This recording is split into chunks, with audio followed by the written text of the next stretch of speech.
Well, thank you all so much for coming. I greatly appreciate it. I'm the chairman of the Coalition to Save Manned Space Exploration, which I started in 2010. And today I'd like to tell you about privatizing the space station. And go ahead and hit it. Under current agreements, ISS will continue until 2024 as the International Space Station, run by NASA and the existing and perhaps additional international partners. Extensions to 2028 and beyond may be structurally possible. However, budget hawks in Congress, NASA, and elsewhere would rather destroy or defund ISS in 2024 to fund lunar and Mars missions, rather than increase the budget by less than 20% to do both. This is not merely academic. 2024 is, you can go ahead and advance, is sooner than you think when you're talking about planning experiments. It might take years to develop. When you're talking about funding, training astronauts, you know, our astronauts don't go, and international astronauts, they don't just, you know, hop on a rocket and go and then figure out what they're going to do. They've been training for years and many months, certainly, on very specific things. If you've been to Johnson Space Center, they've got this huge swimming pool where they've got parts of ISS underwater, and they'll get in their diving suits, neutral buoyancy. It's a really cool place to go. And they'll dive down, and they're sort of weightless. And they can practice and practice again so that when they're up there, they know exactly how to do what they're going to do. So those things make a 2024 deadline to do something about ISS's future happening pretty quick in those terms. The 2017 NASA Transition Authorization Act, that was a bill to make certain changes to the space program and reauthorize it in Congress for this fiscal year. That was passed early in the year. That calls for some sort of privatizing by 2024. Here's some of the language. Extending ISS beyond 2020 to 2024 or 8 will have significant negative, this is from the act, the bill, significant negative impacts on the schedule of crewed missions to Mars without significant increases in spending. It's not that much, about 1.5 billion or something. The NASA administrator, in coordination with the ISS management entity, ISS partners, the scientific user community, and the commercial space sector shall develop a plan to transition from the current regime that relies heavily on NASA sponsorship to a regime where NASA could be one of many, one of many, and once more, thank you, could be one of many customers of a low Earth orbit, non-governmental human spaceflight enterprise. So that means NASA would no longer be an ISS partner, but a customer for specific projects, like we want to do something, we want to have a year in space, we want to experiment on this, we want to test this propulsion module, you know, for the moon or Mars or something. It'd be a very different model. But destroying ISS in 2024 would be the wrong thing to do. The chairman of the House Space Subcommittee, Brian Babin, agrees. He says, destroying ISS would mean turning over human presence in low Earth orbit to China. Because, indeed, in 2024, that's their target date for launching their ISS-scale space station. And if you don't think international politics and military strength and things like that matter in the ideal world we would like to have on Earth as well as on Mars, got to think again. China's moving very aggressively to steal international seas and sovereign territories in the South China Sea. They behave the same in orbit. They would if we're not there and defending our rights. And that means the rights of commercial operators too, because a space dominated by hostile powers that don't respect the free enterprise system like we do would be very hostile to commercial space.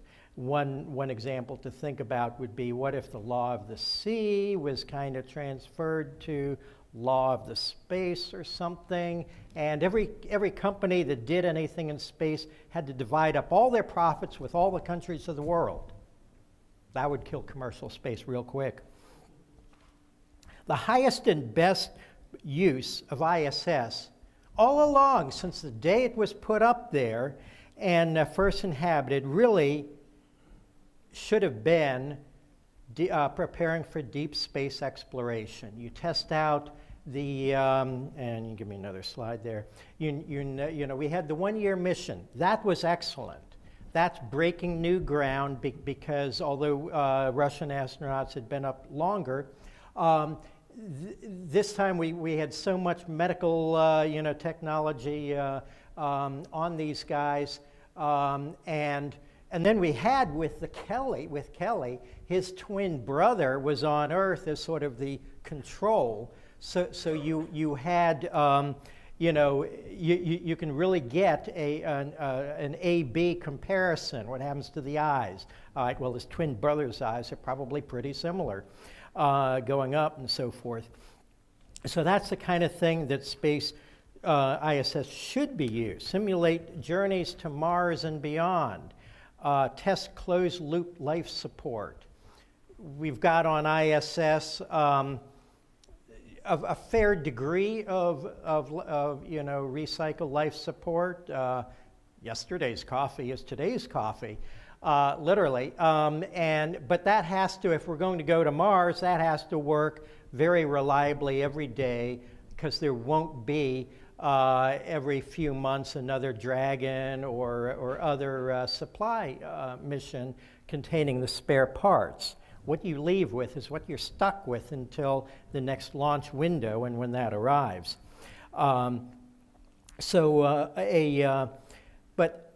Here's why it'll be important to keep ISS in operation as a privatized or other system, perhaps indefinitely, as long as physically it will withstand. The economics of independent, fully private space stations don't seem to be there yet. Bigelow's had his designs available for a decade, but there's none up there that are operating for a pharmaceutical company or some country or whatever.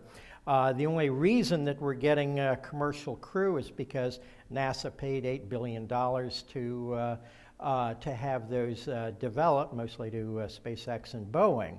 Now, once that's done, then when the commercial crew is flying and we have ISS, then we can, it'll be a lot easier. The threshold will be a lot lower for private companies to do research, do manufacturing, tourism, and things like that. So a public-private ISS is the ideal transition to help incubate and build a robust space-based industry for the 2020s and beyond. And next. This here is a plasma drive, the Vasimir, which may end up on ISS for experiments in long-duration use and in reboosting ISS. But this is the kind of platform that is ideal for this kind of science. You put something up there and you test the heck out of it. Every element of things going to Mars and so forth. But until a few years ago, the only plan was destroying ISS. The talk was always, we will deorbit it when the political decision or the economic decision, not necessarily the structural integrity question. When that decision is made, okay, politically we're done, economically we're done, or whatever. So we're just going to crash it just like Mir and just like Skylab and waste $100 billion resource. But in the last few years, NASA began to listen to proposals from many, including myself, to turn ISS over to a nonprofit, a university consortium, private enterprise, or combination of partners to operate. Many or more, and give me the next, this is our current partners. Next. India, South Korea, and United Arab Emirates are actively trying to become ISS partners. Next. We can imagine many minor and temporary partners. A country that says, we want to buy access to ISS. We'll pay you, $300 million and station an astronaut there for 6 months or so we can do some research, things like that. You may find, next, commercial and universities and international scientific consortiums basically buying time on ISS. Next. And again, this is possible because we have now commercial cargo, and by the end of next year, commercial crew. So that's what will allow additional people to be able to go to ISS and back. And I could imagine additional modules being put on, perhaps Bigelow-type modules, to accommodate extra crew. Next. But once secured into a second life and free of NASA's unfortunate anti-commercialism, ISS could become a great hub of innovation and commerce. And NASA's always eschewed, commercialism, but you literally could do this. Put a big banner on ISS that you can, peer through, and maybe it'll have a little Nike swoosh on it, and they pay $50 million to put it up there for 6 months, and you can stare through your telescope and see Nike in orbit. More practically, perhaps, though, we might see movie producers going up there and give me the next. Would they pay $100 million for 6 months of access to ISS to produce a made-in-space movie? Maybe. Would would every astronaut be wearing Nike boots and space suits that have a Under Armour logo on them or something? Those are the kinds of things that may seem a little tacky, but my goodness, if that will help fund keeping ISS going, that could be very important. The ISS is a very, very complicated beast. Don't think of it as just having a Winnebago or something up in space. There's so many bits and pieces, and the magnitude of it can be a little overwhelming. This is just one place, NASA's Marshall Payload Operations Integration Center. Now you're probably more familiar with things like the mission control in Houston, things like that, launch control at Kennedy, and so forth. But there's so many elements that to make this work, there's going to have to be a very serious restructuring. Now, some of these things can just be continued. You just put private contractors in this room, and they keep doing what they're doing to keep payloads coming and going to ISS, private contractors running mission control. Probably the exact same people. Their paycheck would just transfer, and that would be a way to have this transfer without, closing everything down, hiring new people, having it in different locations, and how do you connect up to all the radios and who knows what. Shaky funding could doom the concept. long-range planning is needed to train astronauts for specific missions, as I said. If there's even a hint that funding might be inadequate to continue operations, experiment development, astronaut training, and partner funding could halt. To comply with the 2017, let me have next, transition plan, one way is you make cases, which now is the national laboratory and handles everything for sciences. You create something perhaps like it that is the entity that all of the partners, both national and private, commercial, nonprofits, and so forth, would then run. So it would be a little different than it is today. But you need to create those structures, and you need to start imagining them today. You need to start organizing them tomorrow so that in 2024, transition can just be a flick of a switch, and all of a sudden the NASA logo goes down and the ISS.org goes up.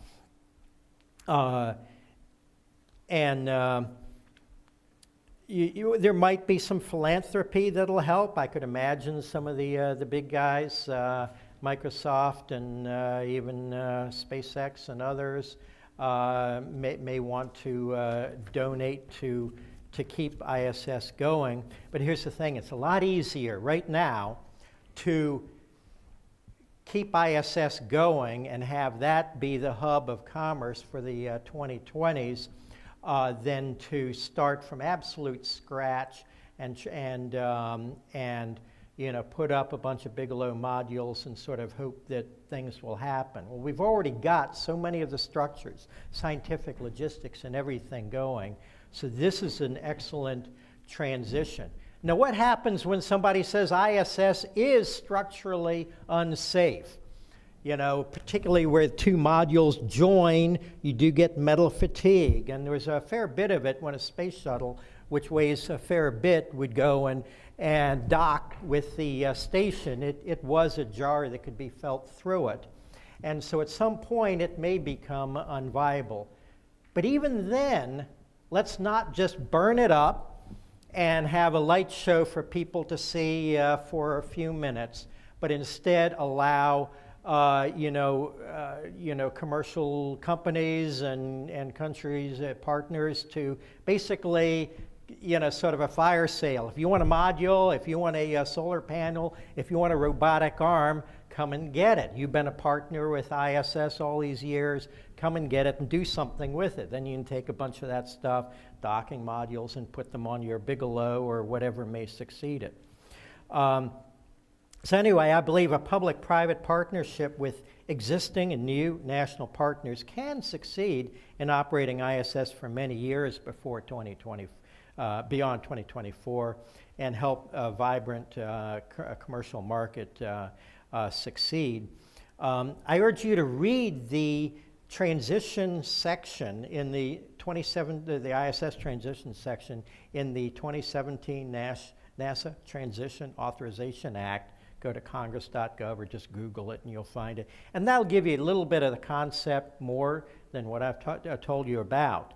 But then put on your thinking cap. Number one, everyone in this room can call their members of Congress and call the White House and say, don't sink ISS.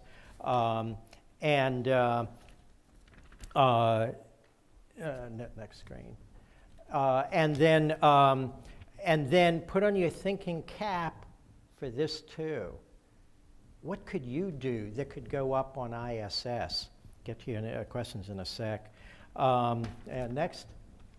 As for me, I'm going to run the Deep Space Bar on ISS, so come on up and visit me. All right, next. Happy to answer any questions. We've got about 5 minutes. What's the fuel budget to keep the ISS in its current orbit annually? Wow, I don't know. Fuel's dirt cheap. Elon Musk says it costs $200,000 to fuel a Falcon 9, so the fuel is probably very low. But we do it in mostly by having surplus fuel on Soyuzes And so they go up and they dock, and then they fire their thrusters. So, the fuel, maybe it's, $50,000 or $100,000, but that's relatively trivial when you're talking about the many millions for the launch of the Soyuz. But it's an essential thing, and these are the little logistical details that it might be easy to forget, or you might think, oh, I'm just going to put up a huge Bigelow BA 330, which has a vast amount of real estate in it. No, you've got to be doing the same things. You've got to reboost it. You've got to resupply it. You've got to, so that's why I believe this is a beautiful transition to a new, to a commercial world where eventually when ISS isn't anymore, we will have the Bigelows and who knows what ever else up there, the Hiltons and so forth, that'll be happily attracting business. Other questions? Well, thank you so much. I will be in just a couple of minutes starting on the next talk. So I urge you to join, and that's the Mars flyby. And if you haven't heard about it, it's really cool. And if you have, it's cool. So we'll start that in just a minute.